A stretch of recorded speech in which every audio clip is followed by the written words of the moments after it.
ಇನ್ನು ಜನವರಿ 26ನೇ ತಾರೀಕು ಸಾರೋಟ್ನಲ್ಲಿ ರಾಷ್ಟ್ರಪತಿ ಅವರು ಬಂದಿದ್ದು ನಾವು ನೋಡಿದ್ವಿ. ಆದರೆ ಇವತ್ತು ಕೂಡ ಸಾರೋಟಿನಲ್ಲೇ ರಾಷ್ಟ್ರಪತಿ ದ್ರೌಪದಿ ಮುರ್ಮು ಅವರು ಸಂಸತ್ ಭವನಕ್ಕೆ ಆಗಮಿಸಿದ್ದಾರೆ. ಸಂಸತ್ ಜಂಟಿ ಅಧಿವೇಶನವನ್ನು ಉದ್ದೇಶಿಸಿ ಮಾತನಾಡಿರುವಂತಹ ಮುರ್ಮು ನೂತನ ಸಂಸತ್ ಭವನಕ್ಕೆ ಮೊದಲ ಬಾರಿಗೆ ರಾಷ್ಟ್ರಪತಿ ಬಂದು ಭಾಷಣ ಮಾಡ್ತಿರುವಂಥದ್ದು. ಸೊ ಇಂದಿನಿಂದ ಸಂಸತ್ ಬಜೆಟ್ ಅಧಿವೇಶನ ಆರಂಭವಾಗಲಿದೆ. ಇವತ್ತೂ ಕೂಡ ಸಾರೋಟಿನಲ್ಲಿ ಬಂದಂಥದ್ದು ವಿಶೇಷವಾಗಿತ್ತು. ಜಂಟಿ ಅಧಿವೇಶನ ಉದ್ದೇಶಿಸಿ ಮಾತನಾಡಿರುವಂತಹ ಮುರ್ಮು ನಾವೀಗ ನೋಡ್ತಿರುವಂತಹ ದೃಶ್ಯ ಸಾರೋಟಿನಲ್ಲಿ ಸಂಸತ್ ಭವನಕ್ಕೆ ರಾಷ್ಟ್ರಪತಿ ದ್ರೌಪದಿ ಮುರ್ಮು ಅವರು ಬಂದಂತಹ ಒಂದು ದೃಶ್ಯವನ್ನ. ಸೊ ಜಂಟಿ ಅಧಿವೇಶನ ಉದ್ದೇಶಿಸಿ ಮಾತನಾಡಿದ್ದಾರೆ. ನೂತನ ಸಂಸತ್ ಭವನದಲ್ಲಿ ಮೊದಲ ಬಾರಿಗೆ ರಾಷ್ಟ್ರಪತಿ ಭಾಷಣವನ್ನು ಆಲಿಸಬಹುದು. ಸೊ ಅದಕ್ಕೂ ಮುನ್ನ ಪ್ರಧಾನಿಯವರು ಮಾತನಾಡಿದರು. ನಾರಿಯರಿಗೆ ವಿಶೇಷವಾದಂತಹ ಮನ್ನಣೆಯ ಬಗ್ಗೆ ಅವರು ಮಾತನಾಡಿದರು.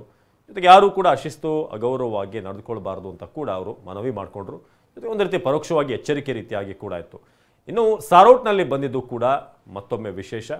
ಸೊ ಗಣರಾಜ್ಯೋತ್ಸವ ಒಂದು ಕಾರ್ಯಕ್ರಮಕ್ಕೂ ಕೂಡ ಸಾರೋಟ್ನಲ್ಲೇ ಬಂದಿದ್ರು. ಇವತ್ತು ಕೂಡ ಸಾರೋಟಿನಲ್ಲೇ ನಿಮ್ಮ ಉಬ್ಬಿದ ರಕ್ತನಾಳಗಳ ಸಮಸ್ಯೆಗೆ ಎವಿಸ್ ಆಸ್ಪತ್ರೆಯಲ್ಲಿ ಕೇವಲ 30 ನಿಮಿಷದ ಲೇಸರ್ ಚಿಕಿತ್ಸೆಯೊಂದಿಗೆ ಮುಕ್ತಿ ಹೊಂದಬಹುದು.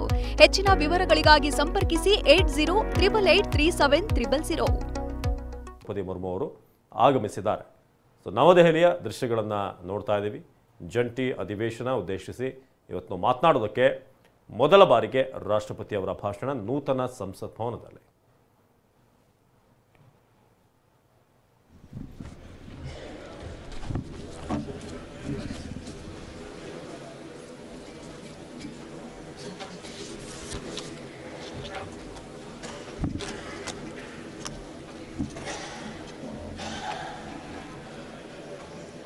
माननीय सदस्यगण सभी का नमस्कार।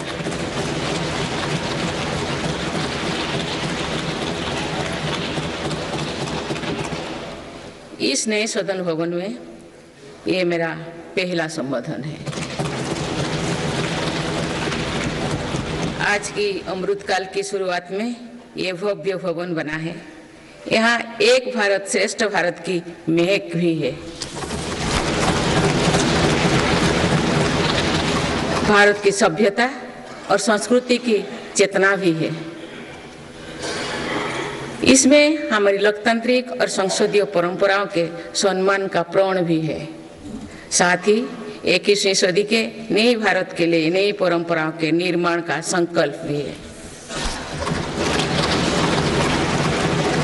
मुझे पूरा विश्वास है कि इस नए भवन में नीतियों पर सार्थक संवाद होगा। ऐसी नीतियां जो आजादी के अमृत काल में विकसित भारत का निर्माण करेगी। मैं आप सभी को अपनी शुभकामनाएं देती हूँ। माननीय सदस्यगण, ये हमारे संविधान के लागू होने का भी 75वां वर्षगांठ है। इसी कालखंड में आजादी के 75 वर्षों का उत्सव अमृत महोत्सव भी संपन्न हुआ है। इस दौरान देश भर में अनेक कार्यक्रम हुए। देश ने अपने गुमनाम स्वतंत्रता सेनानियों को याद किया। 75 साल बाद युवा पीढ़ी ने फिर स्वतंत्रता संग्राम के उस कालखंड को जिया। इस उत्सव के दौरान मेरी माटी मेरा देश अभियान के तहत देश भर के हर गांव की मिट्टी के साथ अमृत कलश दिल्ली लाया गया। 2 लाख से ज्यादा शिला फलकम स्थापित किए गए। 3 करोड़ से ज्यादा लोगों ने 5 प्राणों की शपथ ली। 70,000 से ज्यादा अमृत सरोवर बने। 2 लाख से ज्यादा अमृत वाटिकाओं का निर्माण हुआ। 2 करोड़ से ज्यादा पेड़ पौधे लगाया गया। 16 करोड़ से ज्यादा लोगों ने तिरंगा के साथ सेल्फी अपलोड की। अमृत उत्सव के दौरान ही कर्तव्य पथ पर नेताजी सुभाष चंद्र बोस की प्रतिमा स्थापित की गई। राजधानी दिल्ली में देश के अब तक के सभी प्रधानमंत्रियों की समर्पित म्यूजियम खोला गया। शांति निकेतन और होयबला मंदिर वर्ल्ड हेरिटेज लिस्ट में शामिल हुई। साहिबजादों की याद में वीरवाल दिवस घोषित हुआ। भगवान बिरसा मुंडा के जन्म दिवस को जनजातीय गौरव दिवस घोषित किया गया। विभाजन की विभीषिका को याद करते हुए 14 अगस्त को विभाजन विभीषिका स्मृति दिवस घोषित किया गया। माननीय सदस्यगण, बीता वर्ष भारत के लिए ऐतिहासिक उपलब्धियों से भरा रहा है। इस दौरान देशवासियों का गौरव बढ़ाने वाले अनेक पल आए। दुनिया में गंभीर संकटों के बीच भारत सबसे तेजी से विकसित होती बड़ी अर्थव्यवस्था बना। लगातार 2 क्वार्टर से भारत की विकास दर 7.5% से ऊपर रही है। भारत चंद्रमा के दक्षिण ध्रुव पर झंडा फहराने वाला पहला देश बना। भारत ने सफलता के साथ आदित्य मिशन लॉन्च किया। धरती से 15 लाख किलोमीटर दूर अपनी सैटेलाइट पहुंचाई। ऐतिहासिक G20 सम्मेलन के सफलता ने पूरे विश्व में भारत की भूमिका को सशक्त किया। भारत ने एशियाई खेलों में पहली बार 100 से अधिक मेडल जीते। पारा एशियाई खेलों में भी 100 से अधिक मेडल जीते। भारत को अपना सबसे बड़ा समुद्री पुल अटल सेतु मिला। भारत को अपनी पहली नमो भारत ट्रेन तथा पहली अमृत भारत ट्रेन मिली। भारत दुनिया से सबसे तेजी से 5G रोल आउट करने वाला देश बना। भारतीय एयरलाइंस कंपनी ने दुनिया की सबसे बड़ी एयरक्राफ्ट डील की। पिछले साल ही मेरी सरकार ने मिशन मोड में लाखों युवाओं की सरकारी नौकरी दी है।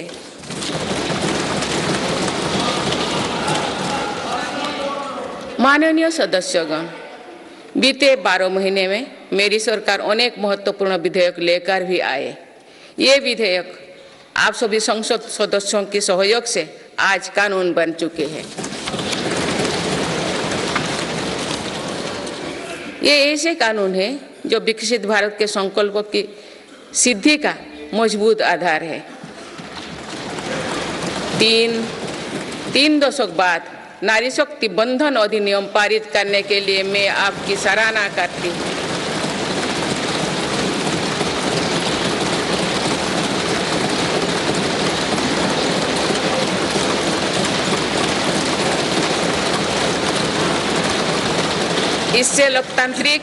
इससे लोकसभा और विधानसभा के महिलाओं की ज्यादा भागीदारी सुनिश्चित हुई है। ये वुमेन लीड डेवलपमेंट के मेरी सरकार के संकल्प को मजबूत करता है। रिफॉर्म, परफॉर्म और ट्रांसफॉर्म के अपने कमिटमेंट को मेरी सरकार ने लगातार जारी रखा है। गुलामी के कालखंड में प्रेरित क्रिमिनल जस्टिस सिस्टम अब इतिहास हो गया है। आप दंड को नहीं अपितु न्याय को प्राथमिकता है। न्याय सर्वोपरि के सिद्धांतों पर नई न्याय संहिता देश को मिली है। डिजिटल पर्सनल डेटा प्रोटेक्शन अधिनियम से डिजिटल स्पेस और सुरक्षित होने वाला है। अनुसंधान नेशनल रिसर्च फाउंडेशन अधिनियम से देश में रिसर्च और इनोवेशन को बल मिलेगा। जम्मू और कश्मीर आरक्षण कानून से वहां भी जनजातीय समुदाय को प्रतिनिधित्व का अधिकार मिलेगा। इस दौरान सेंट्रल यूनिवर्सिटी कानून में भी संशोधन किया गया। इससे तेलंगाना में सरोक का सेंट्रल ट्राइबल यूनिवर्सिटी बनने का रास्ता सुगम हुआ। पिछले वर्ष 76 अन्य पुराने कानून को भी हटाया गया है। मेरी सरकार परीक्षाओं में होने वाली गड़बड़ी को लेकर युवाओं की चिंता से अवगत है, इसीलिए ऐसे गलत तरीके को सख्ती के लिए नया कानून बनाने का निर्णय लिया है। माननीय सदस्यगण, कोई भी राष्ट्र तेज गति से तभी आगे बढ़ सकता है जब वो पुराने चुनौतियों का पूरा परास्त करते हुए अपने ज़्यादा से ज़्यादा ऊर्जा भविष्य निर्माण में लगाए। पिछले 10 वर्षों में भारत ने राष्ट्रहित में ऐसे अनेक कार्यों को पूरा होते हुए देखा है जिनका इंतजार देश के लोगों को दशकों से था। राम मंदिर के निर्माण की आकांक्षा सदियों से थी, आज ये सोच हो चुका है।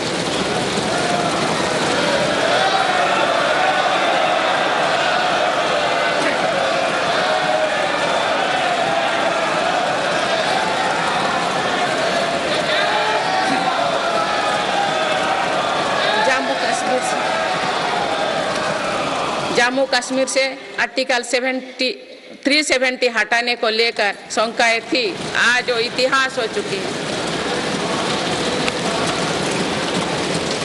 इसी संसद ने 3 तलाक के विरुद्ध कड़ा कानून बनाया है। इसी संसद ने हमारे पड़ोसी देशों से आए पीड़ित अल्पसंख्यकों को नागरिक देने वाला कानून बनाया। मेरी सरकार ने वन रैंक वन पेंशन की भी लागू किया, जिसका इंतजार 4 दशकों से था। ओआरओपी लागू होने के बाद अब तक पूर्व सैनिकों को लगभग 1 लाख करोड़ रुपए मिल चुकी है। भारतीय सेना में पहली बार चीफ ऑफ डिफेंस स्टाफ की नियुक्ति भी हुई है।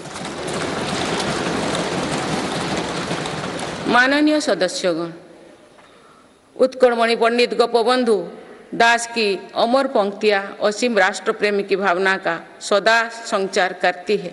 उन्होंने कहा था, मिशु मोर देह ए देश माटी रे, देशवासी चाली जानतु पिठी रे, देशर स्वराज्य पथे जेते गाड़, उरु तोही गड़ी मोर मांस हाड़।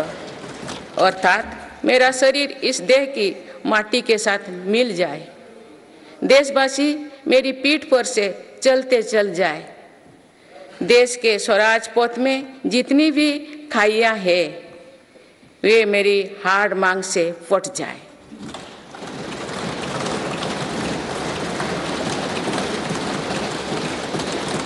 इन पंक्तियों में हमें कर्तव्यों की पराकाष्ठा दिखती है, राष्ट्र सर्वोपरि का आदर्श दिखाई देता है।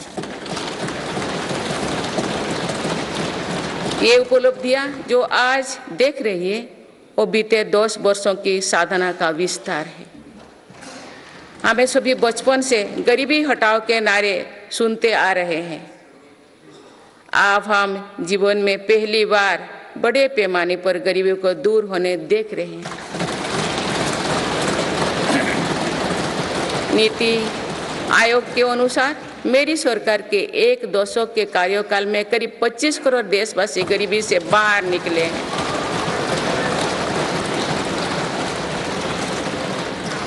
यह है प्रत्येक गरीब में नया विश्वास जगाने वाली बात है। जो 25 करोड़ लोगों की गरीबी दूर हो सकती है तो उसकी भी गरीबी दूर हो सकती है। आज अर्थव्यवस्था के विभिन्न आयामों को देखें तो ये विश्वास बढ़ता है कि भारत सही दिशा में तथा सही निर्णय लेते हुए आगे बढ़ रही है। बीते 10 वर्षों में हमने भारत को फ्रेजाइल 5 से निकलकर टॉप 5 इकोनॉमीज में शामिल होते देखा।